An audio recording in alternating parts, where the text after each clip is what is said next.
Antes de glutamato vamos a notar inflamación. Después de inflamación voy a anotar glutamato y voy a anotar potasio, canales de potasio. Bien, entonces ahí tenemos esas palabras clave. Otra palabra clave podría ser inhibición, excitación. Escuché por ahí epigenético, ¿no? Epileptogénica. Palabras claves. Con esto vamos a empezar. Despolarización.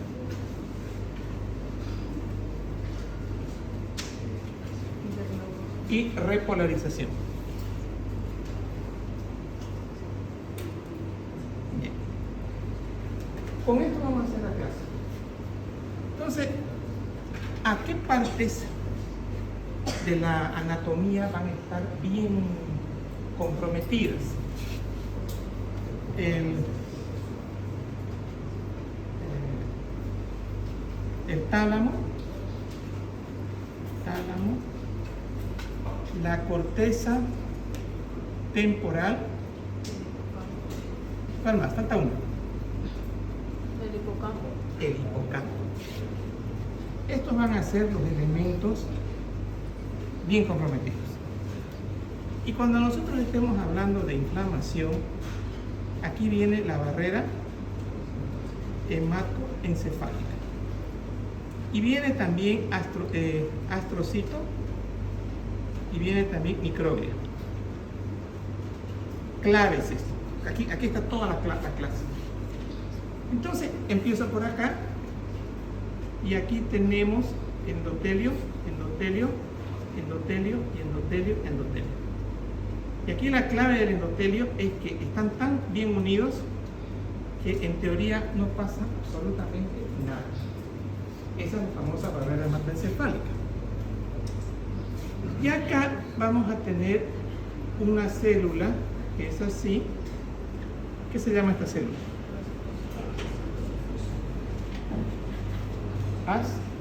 Astrocito. Y aquí hay otra célula que es la de microglia. Bien. Cuando se desarrolla un proceso epileptógeno, empiezo entonces ahora con inflamación.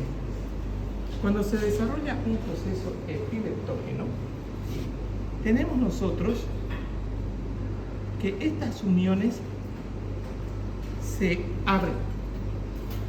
Por lo tanto, si se abren, van a salir albúmina. Va a salir también aquí al intersticio otro elemento que recibe el nombre de inmunoglobulina E. Y resulta que esta albúmina y esta inmunoglobulina E es muy tóxica, es una sustancia proinflamatoria. Entonces, estas células de microglia y estos astrocitos van a empezar a producir interleucina 1, van a producir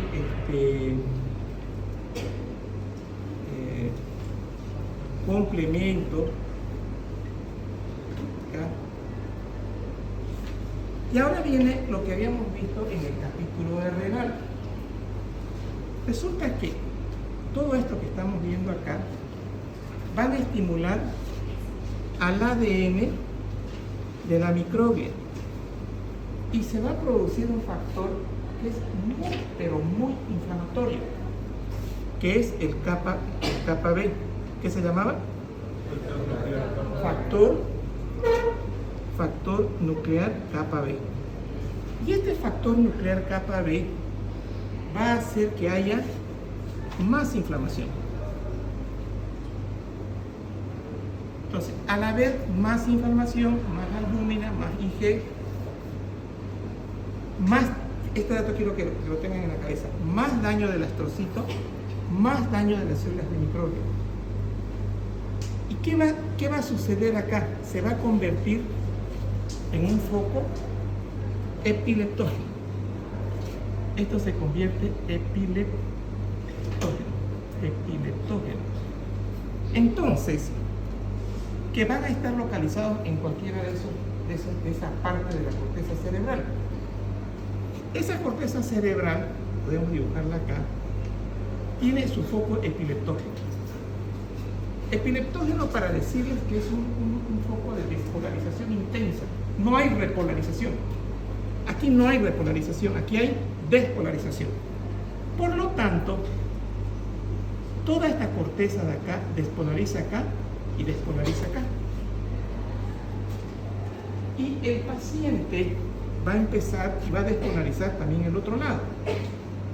Entonces el paciente tiene crisis convulsivas generalizadas. Listo. Y ese paciente que está con sus contracciones tónico-clónicas se hace cianótico, se contractura, se muerde la lengua y luego viene el estado postictal.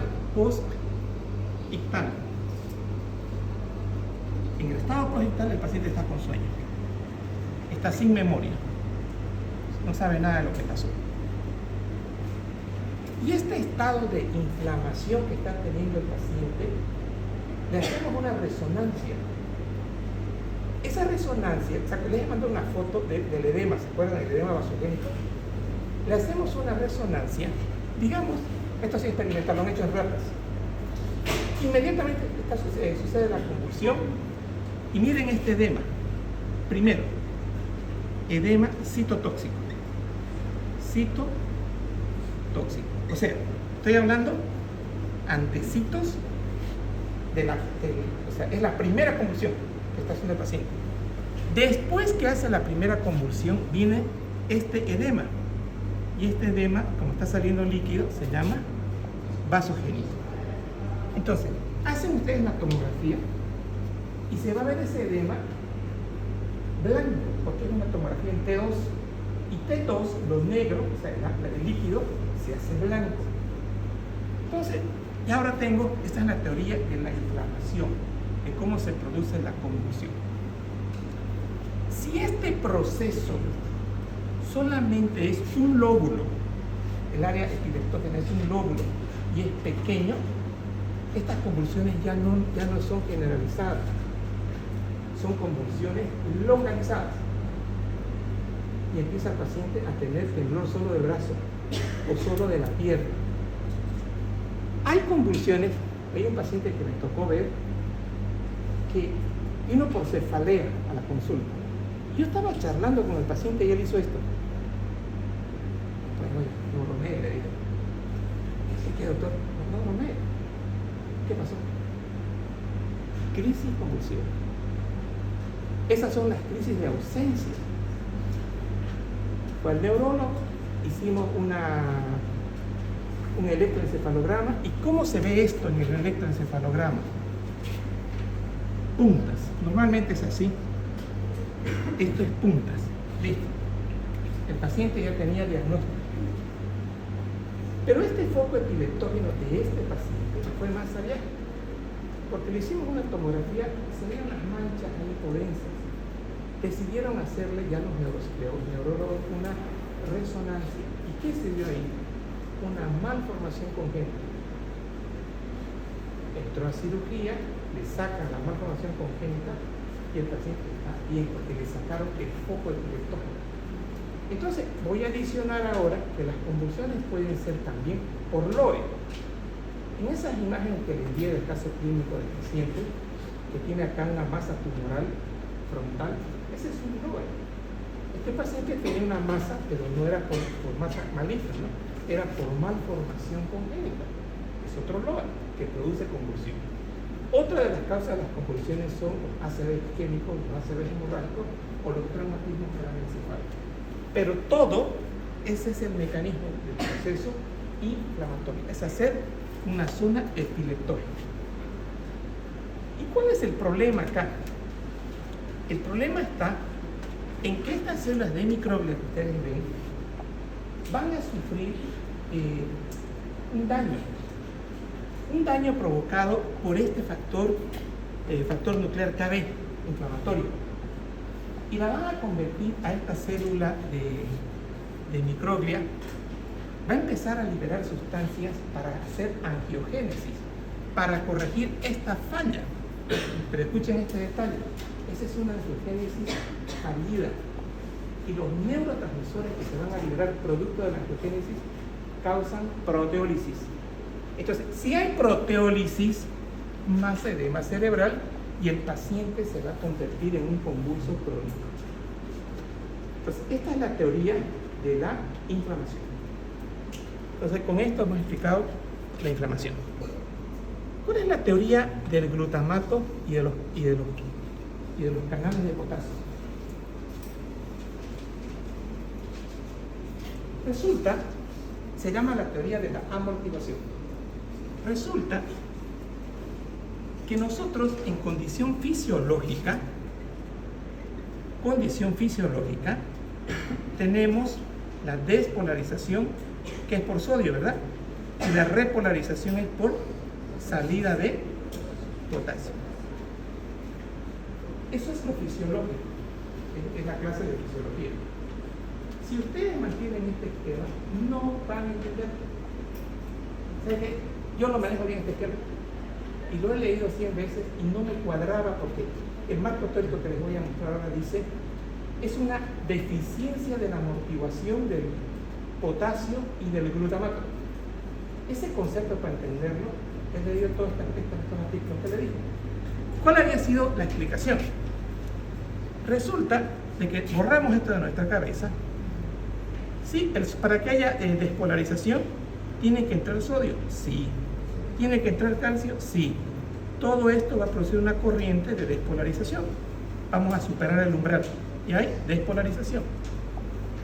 ¿Y qué tiene que ver este proceso crónico? Resulta que estas células NF-κB, que van a estimular a las células de microglia, y las células de microglia van a entrar en angiogénesis, estas células de microglia tienen una función. La función de las células de microglia había sido absorber potasio.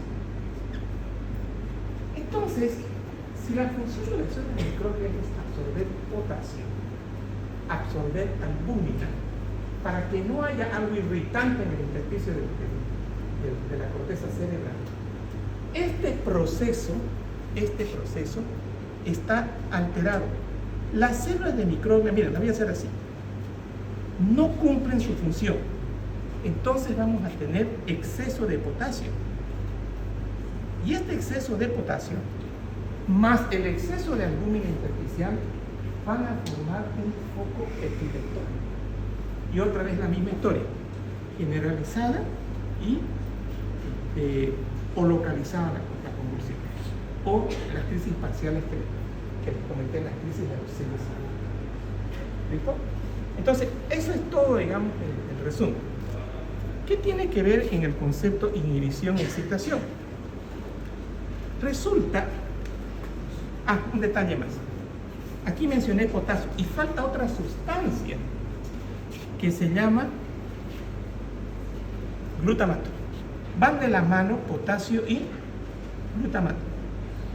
Entonces, este potasio y glutamato no son absorbidas por las células de microglia. Consecuentemente, imagínense ahora, en el ambiente intersticial del cerebro de la corteza tengo exceso de potasio.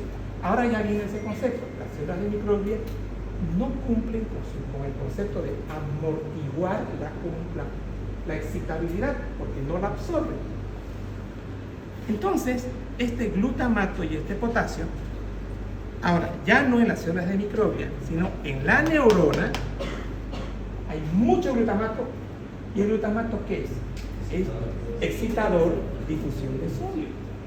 Entra en grandes cantidades de sodio y se produce la despolarización y la diseminación de toda la corteza para hacer una convulsión generalizada. Entonces, esto respecto a la teoría del sodio y del potasio. ¿Qué es esa zona epileptógena?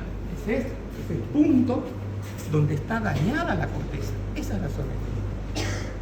es donde hay daño. Bien. Siempre yo comento de que el tratamiento se hace en base a la fisiopatología.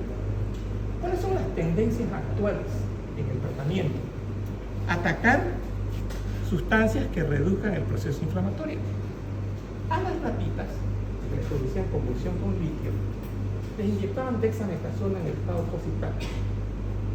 Esa dexametasona que se les aplicaba en el estado positral hacía que las ratitas que habían recibido dexametasona tengan mejor evolución que las patas que no recibieron, porque la dexametasona es un potente antiinflamatorio que va a hacer que el CD4 no produzca interleucina ni 2, ni 6, ni 10, que van a haber factores quimiotácticos que no se van a activar gracias a la dexametasona. Entonces, se está trabajando a este nivel. Luego, se está trabajando en cómo mejorar estas cantidades excesivas de potasio. Lo que sucede es que los canales de potasio de la célula de microbia son, o sea, estos pacientes, ahí viene la epigenética, genéticamente nacen con una alteración para tener pocos canales de potasio, y estos procesos inflamatorios, que son la parte externa, como que activan ese proceso que estaba dormido. Entonces de ahí vienen las otras teorías que son para la reducción de lo que es el potasio. Y todas las drogas que ustedes van a leer ahorita, vamos a revisar una droga, carbamazepina, la más común, mecanismo de acción. Van a ver cómo el intento de la carbamazepina es bloquear el glutamato. Bien, no